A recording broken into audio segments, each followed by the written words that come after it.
স্বাগতম প্রিয় শিক্ষার্থীরা। আচ্ছা, শুরুতে একটা মজার তথ্য দিই।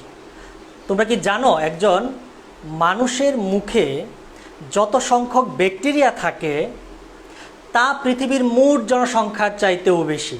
কি অবাক হয়ে গেলে? আমি আবার বলতেছি, একজন মানুষের মুখে যত সংখ্যক ব্যাকটেরিয়া থাকে তা পৃথিবীর মোট জনসংখ্যার চাইতেও বেশি। খুব অবাক হচ্ছে, তাই না? তো যাই হোক, এই অবস্থায় আমরা এই যে মুখের যে ব্যাকটেরিয়াগুলো থাকে এগুলো বেশিরভাগই কিন্তু উপকারী ব্যাকটেরিয়া থাকে, এতটা আপসেট হওয়ার কিছু নেই। তো এই ব্যাকটেরিয়া সম্পর্কে আমরা মজার মজার তথ্য জানবো। তার আগে আমাকে একটু এনশিওর করো তোমরা আমাকে শুনতে পাচ্ছ কি না, আমার কথাগুলো স্পষ্ট কি না। যদি শুনতে পারো তাহলে শেয়ার করে বন্ধুদেরকে জানিয়ে দাও, তারাও আমাদের সাথে জয়েন করুক। আমি একটু দেখে নিই আমাকে শোনা যাচ্ছে কি না।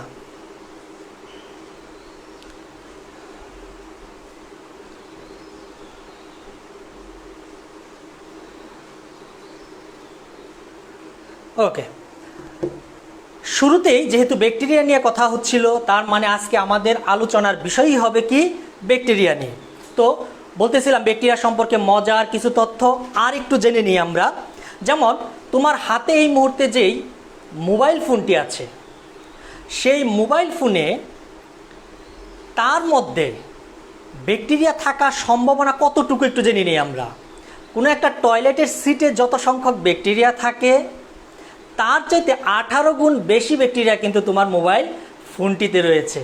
কি অবাক হয়ে গেলে? আচ্ছা, এই ব্যাকটেরিয়া সম্পর্কে আরও একটি মজার তথ্য এরকম। ধরো একজন সুস্থ মানুষ, ব্যাকটেরিয়া আক্রান্ত না, সুস্থ মানুষ, একজন সুস্থ মানুষের নাভিতে প্রায় 1458 প্রকার ব্যাকটেরিয়া থাকে। আচ্ছা, তোমরা অনেকেই জিন্স প্যান্ট পরো, আমরাও পরি। কোনো একজন মানুষ যদি একটানা 1 সপ্তাহ জিন্স প্যান্টটি না ধুয়ে পরে, তাহলে তার সামনের দিকে 1000 ধরনের ব্যাকটেরিয়া এবং তার পিছনের দিকে প্রায় 2500 প্রকার ব্যাকটেরিয়া তার একটা কলোনি তৈরি করতে পারে। তো যাই হোক, এই ব্যাকটেরিয়া সম্পর্কে আরও অনেক মজার তথ্য আছে। এই ব্যাকটেরিয়া কি, ব্যাকটেরিয়া সম্পর্কে আমরা আজকের ক্লাসে জানবো। তাহলে আজকের ক্লাসের বিষয় হচ্ছে কি ব্যাকটেরিয়া, অর্থাৎ চতুর্থ অধ্যায়ের অণুজীব যে চ্যাপ্টারটা আছে সেই চ্যাপ্টারটাকে আমরা শুরুর দিনই 3টা অংশে ভাগ করে নিয়েছিলাম। সেই 3টা অংশের একটা হচ্ছে ভাইরাস, একটা ব্যাকটেরিয়া, একটা ম্যালেরিয়ার পরজীবী। আমরা গত ক্লাসে ম্যালেরিয়ার পরজীবী পর্যন্ত শেষ করেছিলাম। আজকে শুরু করব আমরা এই ব্যাকটেরিয়া।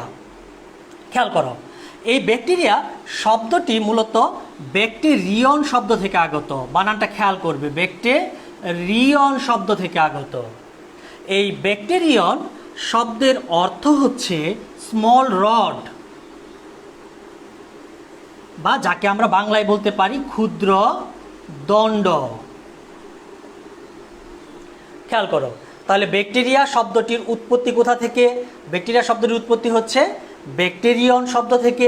এই ব্যাকটেরিয়ন শব্দের অর্থ কি বলা হচ্ছে? স্মল রড বা ক্ষুদ্র দণ্ড। এই ব্যাকটেরিয়া প্রথম কে আবিষ্কার করেন? ব্যাকটেরিয়া প্রথম আবিষ্কার করেন বিজ্ঞানী অ্যান্টনি ভন লিয়েনহুক। নামটা একটু খেয়াল করি আমরা। তার নিজস্ব আবিষ্কৃত অণুবীক্ষণ যন্ত্র দ্বারা তিনি প্রথম ব্যাকটেরিয়া আবিষ্কার করেন। অ্যান্টনি ভন লিয়েনহুক নামের বানানটি অবশ্যই খেয়াল রাখবে।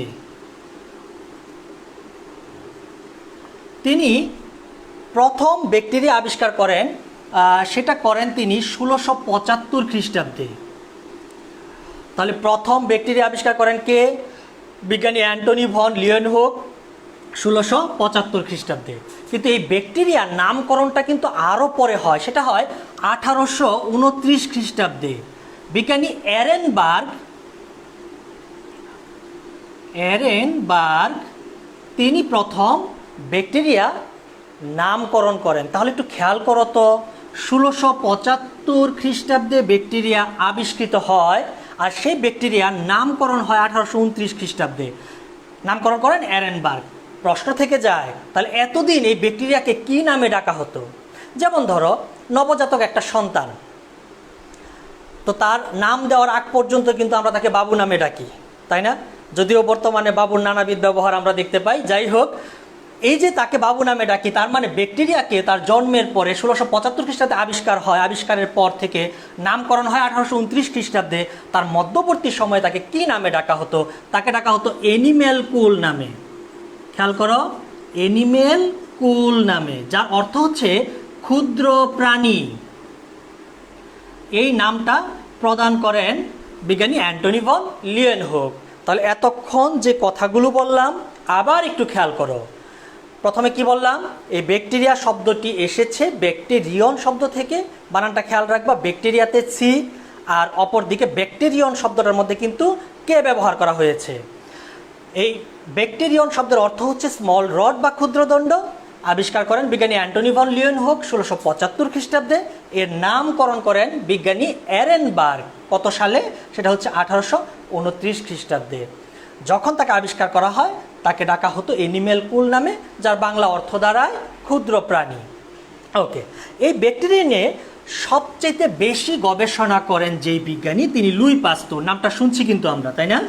তিনি ব্যাকটেরিয়া নিয়ে এত বেশি পরিমাণে গবেষণা করেন যে একটা মজার কাহিনী আছে তাকে নিয়ে, যে তিনি তার বিয়ের দিনটা কিন্তু ভুলে গেছিলেন এই ব্যাকটেরিয়া নিয়ে গবেষণা করতে গিয়ে। যেমন তাদের বিয়ে হতো গির্জাতে, তো দেখা গেল যে গির্জায় বর পক্ষ চলে এসেছে, কনে পক্ষ চলে এসেছে, কিন্তু বরের দেখা নেই। বরকে লুই পাস্তুর, তার দেখা নেই। তখন তার মুঠোফোন ছিল না, বা আমাদের মোবাইল ফোন বা টেলিফোন অ্যাভেলেবল ছিল না যে ফোন করে তাকে নিয়ে আসবে, কোথায় আছে অবস্থান জানবে। তো বর কোথায় গেল, চারদিকে হইচই পড়ে গেল। তখন তার বন্ধুর মনে হলো যে সে নিশ্চয়ই এই ল্যাবে আছে, ব্যাকটেরিয়া নিয়ে গবেষণা করতেছে। ঠিকই তার বন্ধু ল্যাবে গিয়ে দেখে, তার নিজস্ব যে ল্যাব ছিল গবেষণার, সেই ল্যাবে গিয়ে দেখে যে সে উপর হয়ে ব্যাকটেরিয়া নিয়ে গবেষণা করতেছে। তাকে সেখান থেকে ধরে নিয়ে এসে বিয়ের পিঁড়িতে বসানো হয়। যাই হোক, এই লুই পাস্তুর সবচাইতে বেশি ব্যাকটেরিয়া নিয়ে গবেষণা করেন, এবং গবেষণা করে তিনি ব্যাকটেরিওলজি প্রতিষ্ঠা করেন। ব্যাকটেরিয়া নিয়ে যে শাস্ত্রে গবেষণা করা হয় তাকে ব্যাকটেরিওলজি বলা হয়। এই ব্যাকটেরিওলজি প্রতিষ্ঠাতা কে? তাহলে লুই পাস্তুর। কিন্তু ব্যাকটেরিওলজির জনক কিন্তু বলা হয় অ্যান্টনি ভন লিয়েনহুককে। এই দুইটা তথ্য একটু মনে রাখবা। লুই পাস্তুর ব্যাকটেরিওলজির প্রতিষ্ঠাতা, কিন্তু ব্যাকটেরিওলজির জনককে? জনক হচ্ছে যিনি প্রথম ব্যাকটেরিয়া আবিষ্কার করেন, অর্থাৎ অ্যান্টনি ভন লিয়েনহুক। ওকে, আচ্ছা, এই ব্যাকটেরিয়া উদ্ভিদ দেহে রোগ সৃষ্টি করে, প্রাণী দেহে রোগ সৃষ্টি, অর্থাৎ জীবের মধ্যে রোগ সৃষ্টি করে। এই ব্যাকটেরিয়া যে প্রাণী দেহে রোগ সৃষ্টি করে, এই কথাটা সর্বপ্রথম আমাদের সামনে নিয়ে আসেন যে বিজ্ঞানী, তিনি হচ্ছেন বিজ্ঞানী রবার্ট কচ। অনেকে এটা কক বলে থাকেন, কচ বলে থাকেন, কক বলে থাকেন। যাই হোক, আমরা রবার্ট কচ বলবো। তাহলে বিজ্ঞানী রবার্ট কচ প্রথম কি করেন? ব্যাকটেরিয়া প্রাণী দেহে রোগ সৃষ্টি করে, এই কথাটি প্রথম বলেন বিজ্ঞানী রবার্ট কচ। আচ্ছা, উদ্ভিদ দেহে যে ব্যাকটেরিয়া রোগ সৃষ্টি করতে পারে, এই কথাটি প্রথম আমাদের সামনে নিয়ে আসেন বিজ্ঞানী বারিল। বিজ্ঞানী বারিল তিনি প্রথম বলেন ব্যাকটেরিয়া উদ্ভিদ দেহেও রোগ সৃষ্টি করে থাকে। তো যাই হোক, ব্যাকটেরিয়ার প্রাথমিক কিছু আলোচনা আমরা পেয়ে গেলাম। এখান থেকে আমরা যদি সারাংশ করি, একটা গ্লেন্স একটু বলার চেষ্টা করি, তাহলে কি কি পেলাম? ব্যাকটেরিয়ার আবিষ্কারক অ্যান্টনি ভন লিয়েনহুক, ব্যাকটেরিয়ার নামকরণ করেন বিজ্ঞানী এরেনবার্গ, ব্যাকটেরিওলজি প্রতিষ্ঠা করেন বিজ্ঞানী লুই পাস্তুর, ব্যাকটেরিওলজির জনক বিজ্ঞানী অ্যান্টনি ভন লিয়েনহুক, উদ্ভিদ দেহে ব্যাকটেরিয়া রোগ সৃষ্টি করে বলেন বিজ্ঞানী বারিল, প্রাণী দেহে ব্যাকটেরিয়া রোগ সৃষ্টি করে বলেন বিজ্ঞানী রবার্ট কচ। ওকে, এখন আমরা চলে যাব এই ব্যাকটেরিয়ার গঠনের মধ্যে। অ্যাকচুয়ালি এই ব্যাকটেরিয়া কেমন দেখতে হয়, কি ধরনের হয়ে থাকে, আমরা দেখব একটি আদর্শ ব্যাকটেরিয়ার গঠন। এখন তোমরা বলতে পারো, স্যার আদর্শ ব্যাকটেরিয়া আবার কোনটা? যে মানুষের কথা শুনে, ডাক দিলে কাছে আসে, দূরে যেতে বললে দূরে যায়, তাদেরকে আদর্শ ব্যাকটেরিয়া বলে, এরকমটা মনে হতে পারে, তাই না? না, আদর্শ ব্যাকটেরিয়া হচ্ছে যে ব্যাকটেরিয়াতে ব্যাকটেরিয়ার সকল গুণাবলী, সকল বৈশিষ্ট্যাবলী সন্নিবেশ করা হয় বা চিন্তা করা হয়, যে একই ব্যাকটেরিয়াতে সকল বৈশিষ্ট্য যখন চিন্তা করা হয়, কল্পনা করা হয়, তখন সেই ব্যাকটেরিয়াটাকে আদর্শ ব্যাকটেরিয়া বলে। অর্থাৎ এক এক ব্যাকটেরিয়াতে এক এক ধরনের বৈশিষ্ট্য থাকবে, কিন্তু যদি আমরা কল্পনা করে নেই যে একই ব্যাকটেরিয়ার মধ্যে সকল বৈশিষ্ট্যগুলোকে, তখন সেই ব্যাকটেরিয়াটাকে বলা হবে আদর্শ ব্যাকটেরিয়া। তাহলে আমরা একটি আদর্শ ব্যাকটেরিয়ার গঠন সম্পর্কে পড়ব। ওকে, ব্যাকটেরিয়া মনে রাখতে হবে এটি কিন্তু আণুবীক্ষণিক, অবশ্যই অণুবীক্ষণ যন্ত্রের নিচে দেখতে হয়। এরা এককোষী, অর্থাৎ ব্যাকটেরিয়া সর্বদাই কী হয়ে থাকে, এককোষী হয়ে থাকে, এবং এরা আদিকোষী, অর্থাৎ এদের মধ্যে সুগঠিত নিউক্লিয়াস থাকে না। এই কথাগুলো আপাতত একটু মাথার মধ্যে নাও। কি বললাম? ব্যাকটেরিয়া আণুবীক্ষণিক, ব্যাকটেরিয়া এককোষী এবং ব্যাকটেরিয়া আদিকোষী হয়ে থাকে। তার যেহেতু ব্যাকটেরিয়া একটা মাত্র কোষ দ্বারা গঠিত হয়ে থাকে, তার মানে আমরা ব্যাকটেরিয়ার একটা কোষ নিয়ে, ব্যাকটেরিয়ার কোষের গঠনটা নিয়ে আলোচনা করব এখন। ওকে, খেয়াল করো, একটা ব্যাকটেরিয়া একদম বাইরের দিকে তার যে অংশটা থাকে, যেহেতু এক কোষে একটা মাত্র কোষ দ্বারা গঠিত হবে, তাহলে বাইরের দিকে যে অংশটা থাকবে তাকে বলবো আমরা কোষ প্রাচীর। এক্স্যাক্টলি, খেয়াল করো, তাহলে একটা কোষের বাইরের দিকে ব্যাকটেরিয়ার ক্ষেত্রে তার কি আছে? কোষ প্রাচীর আছে। কোষ প্রাচীর সম্পর্কে আমাদের একটা ক্লিয়ার ধারণা থাকার কথা, সেটি হচ্ছে উদ্ভিদ দেহে শুধুমাত্র কোষ প্রাচীর দেখা যায়। তাহলে কোষ প্রাচীর কোথায় দেখা যায়? উদ্ভিদ দেহে।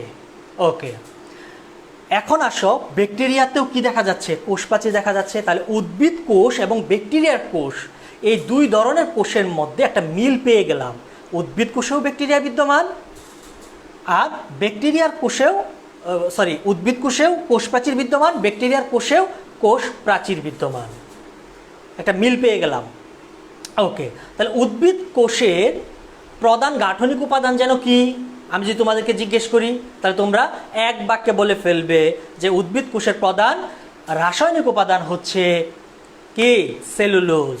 তাহলে ব্যাকটেরিয়ার কোষের কোষ প্রাচীরের প্রধান রাসায়নিক উপাদান তোমরা বলে ফেলবে নিশ্চয়ই সেলুলোজ। না, মনে রাখতে হবে ব্যাকটেরিয়ার কোষের কোষ প্রাচীরে কখনোই সেলুলোজ থাকে না। মাথায় ঢুকায় নেই, কখনোই কি থাকে না? সেলুলোজ থাকে না। তাহলে থাকে কি?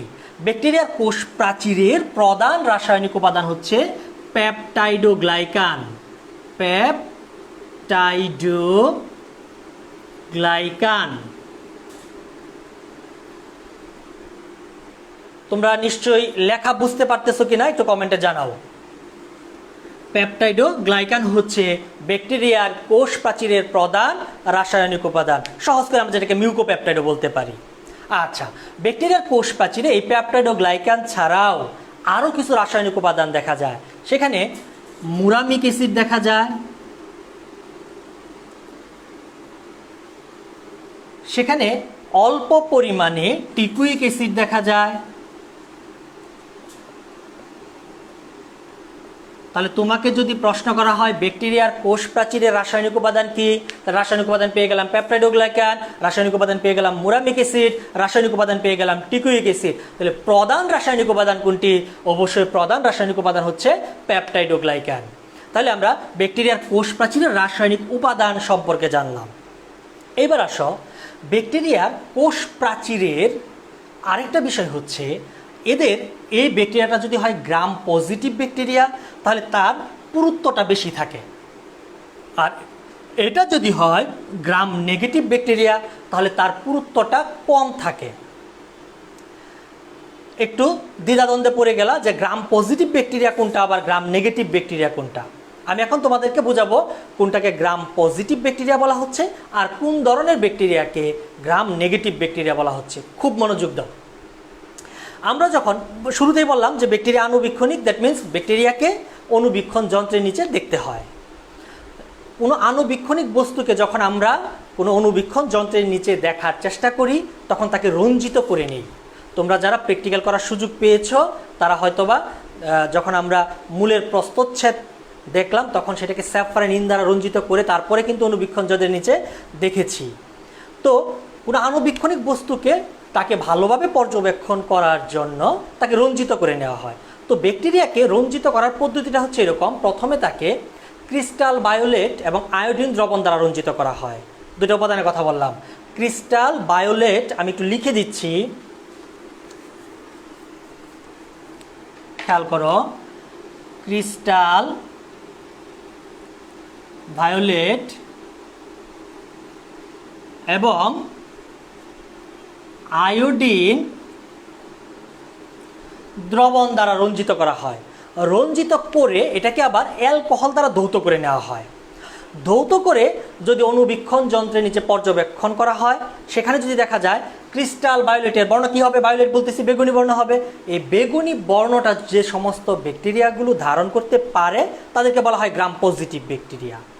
আর ক্রিস্টাল ভায়োলেট এবং আয়োডিন দ্রবণে রঞ্জিত করার পর একে যদি অ্যালকোহল দ্বারা ধৌত করে নেওয়ার পর দেখা যায় যে ক্রিস্টাল ভায়োলেটের বেগুনি বর্ণ কোনো ব্যাকটেরিয়া ধারণ করতে পারলো না, তখন সে ব্যাকটেরিয়াকে বলা হবে গ্রাম নেগেটিভ ব্যাকটেরিয়া। আরেকবার একটু শুনে নাও, মনোযোগ দাও। তাহলে কি বললাম, ব্যাকটেরিয়াকে রঞ্জিত করার একটা পদ্ধতি হচ্ছে ব্যাকটেরিয়াকে ক্রিস্টাল ভায়োলেট এবং আয়োডিন দ্রবণ দ্বারা রঞ্জিত করে নেওয়া হয়, করে তাকে অ্যালকোহল দ্বারা ধৌত করা হয়। ধৌত করার পর যে সমস্ত ব্যাকটেরিয়াগুলো ক্রিস্টাল ভায়োলেটের বেগুনি বর্ণকে ধারণ করতে পারবে তাদেরকে বলবো আমরা গ্রাম পজিটিভ ব্যাকটেরিয়া, আর যারা পারবে না তাদেরকে বলবো আমরা গ্রাম নেগেটিভ ব্যাকটেরিয়া। প্রশ্ন কিন্তু থেকে যায়, কি প্রশ্ন, কেন এর নাম গ্রাম পজিটিভ হলো, কেন এর নাম গ্রাম নেগেটিভ হলো? গ্রাম পজিটিভ এবং নেগেটিভ হওয়ার কারণ হচ্ছে সুইডিশ একজন চিকিৎসক তিনি ব্যাকটেরিয়াকে রঞ্জিত করার এই পদ্ধতিটা আবিষ্কার করেন। তার নাম হচ্ছে হ্যান্স ক্রিস্টিয়ান গ্রাম। নামটা একটু জেনে নিই আমরা, হ্যান্স ক্রিস্টিয়ান গ্রাম। তার নামের শেষে কি আছে, গ্রাম আছে, তাই তার নামানুসারে এই ব্যাকটেরিয়াকে বলা হয় গ্রাম পজিটিভ ব্যাকটেরিয়া, আর যারা পারে না তাদেরকে বলা হচ্ছে কি গ্রাম নেগেটিভ ব্যাকটেরিয়া। তো তোমরা এই মুহূর্তে গ্রাম পজিটিভ এবং গ্রাম নেগেটিভ ব্যাকটেরিয়ার দুটো উদাহরণ একটু মনে রাখো, আপাতত পরীক্ষায় এমসিকিউ আসতে পারে। গ্রাম পজিটিভ একটা ব্যাকটেরিয়া হচ্ছে ক্লোস্ট্রিডিয়াম, ক্লোস্ট্রিডিয়াম।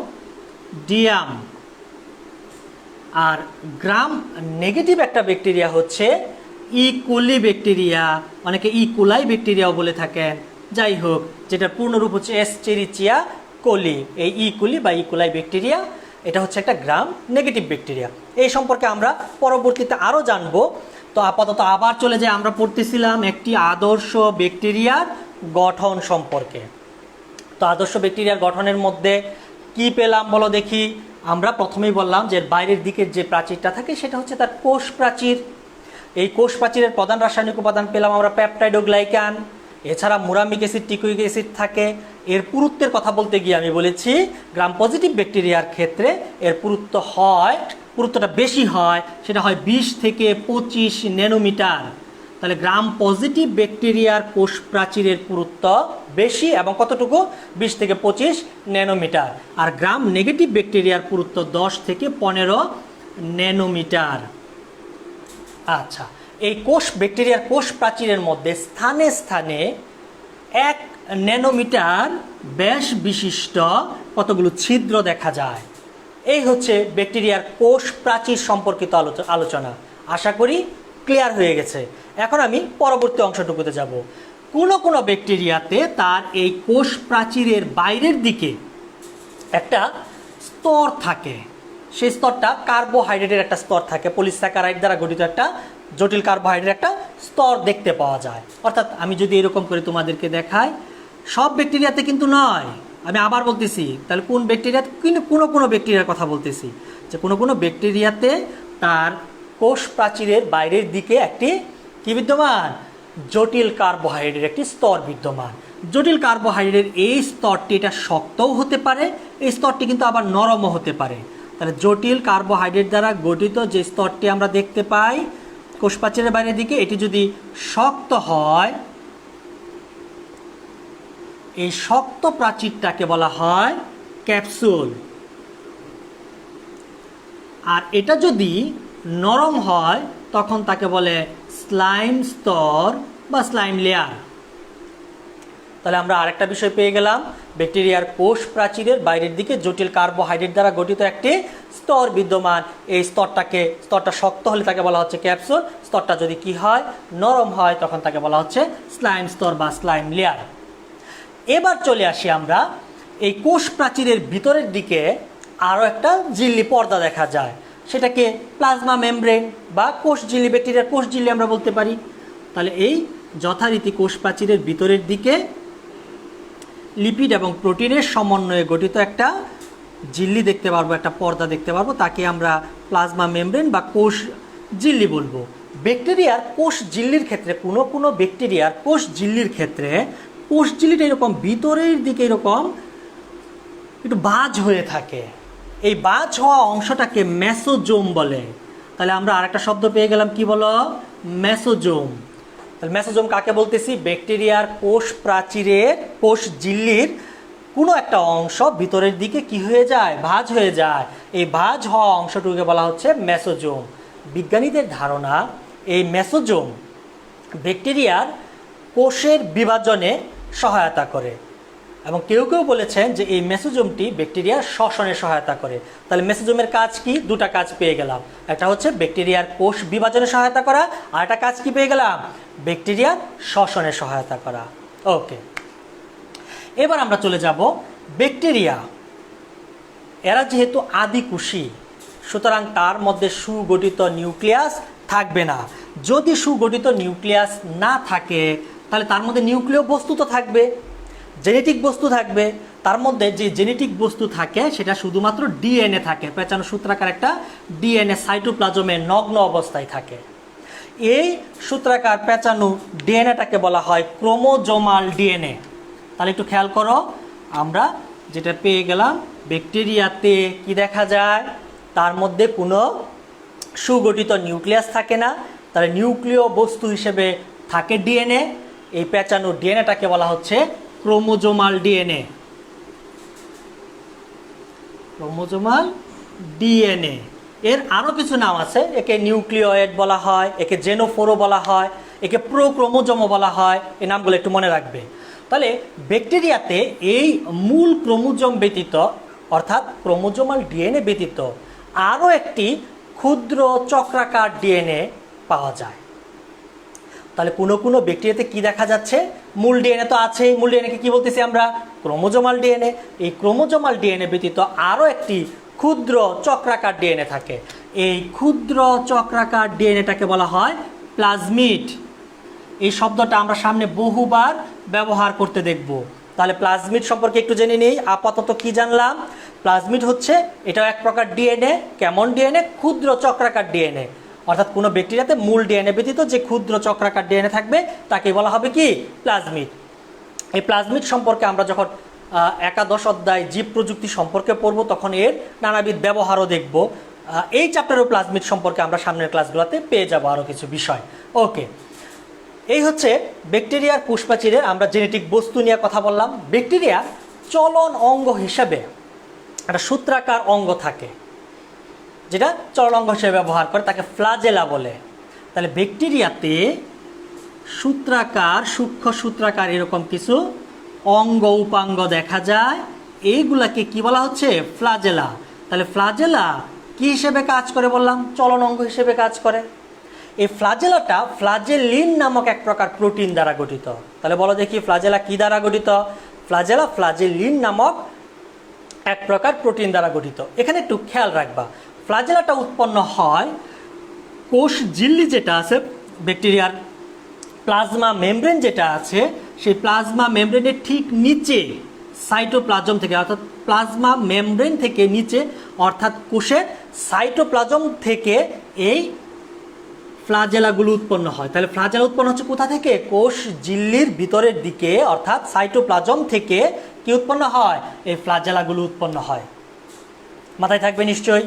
আচ্ছা, এবার দেখো, কোষ ঝিল্লির নিচে সাইটোপ্লাজমের যে অংশ থেকে, ধরো এই জায়গা থেকে ফ্লাজেলা উৎপন্ন হলো, সাইটোপ্লাজমের যে অংশ হতে ফ্লাজেলাটা উৎপন্ন হয় সেই অংশটাকে ব্লেফারোপ্লাস্ট বলে। আমরা একটা শব্দ পেয়ে গেলাম, কি বলো? ব্লেফারোপ্লাস্ট। তাহলে প্রশ্ন আসতে পারে, ব্লেফারোপ্লাস্ট কি? ব্লেফারোপ্লাস্ট হচ্ছে কোষঝিল্লির নিচে সাইটোপ্লাজমের যে অংশ হতে ফ্লাজেলা উৎপন্ন হয়, সাইটোপ্লাজমের সেই অংশটাকে বলা হচ্ছে ব্লেফারোপ্লাস্ট। ওকে, ব্যাকটেরিয়াতে এই ফ্লাজেলা ছাড়াও আরও এক ধরনের ক্ষুদ্র সূত্রাকার অঙ্গ দেখা যায়। ফ্লাজেলা চেয়ে তার একটু ক্ষুদ্র ধরনের সূত্রাকার অঙ্গ দেখা যায়, তবে সংখ্যা সেটা বেশি হতে পারে, ফ্লাজেলা চেয়ে বেশি হয়ে থাকে। তাকে পিলি বলে। সেটা আবার কোষ ঝিল্লি হতে উৎপন্ন হয়, তাকে বলে পিলি। এর আরো একটি নাম আছে, ফিমব্রি নামেও তাকে ডাকা হয়, ফিমব্রি। তাহলে পিলি বা ফিমরি কি, যেটি ফ্লাজেলার চাইতেও আকারে ক্ষুদ্র সূত্রাকার অঙ্গ। তাহলে পিলি দ্বারা ব্যাকটেরিয়া কি করে? পিলি দ্বারা ব্যাকটেরিয়া পোষক দেহের সাথে সংযুক্ত হয়ে থাকে। তাহলে পিলি এবং ফ্লাজেলার কাজটা কি? ফ্লাজেলা চলন অঙ্গ হিসেবে কাজ করে। দ্যাট মিন্স আমাদের যে পা আছে, পা দ্বারা আমরা চলন অঙ্গ হিসেবে ব্যবহার করি পাটাকে। আচ্ছা, কোনো কিছুকে যদি আমরা ধরতে চাই, নিশ্চয়ই পা দ্বারা ধরি না, কি দ্বারা ধরি? হাত দ্বারা ধরি। ঠিক এরকম ব্যাকটেরিয়া যখন কোনো বস্তুকে আঁকড়ে ধরতে চায়, পোষক দেহকে ধরতে চায়, তখন সে এই পিলিটাকে ব্যবহার করে। এই পিলিন নামক এক প্রকার প্রোটিন দ্বারা গঠিত। ওকে, এখন দেখো ব্যাকটেরিয়া মানে যেহেতু এটা একটা কোষ, কোষের ভিতরে অবশ্যই কি থাকবে? সাইটোপ্লাজম থাকবে। তার মানে ব্যাকটেরিয়ার কোষের মধ্যেও কি আছে? সাইটোপ্লাজম আছে।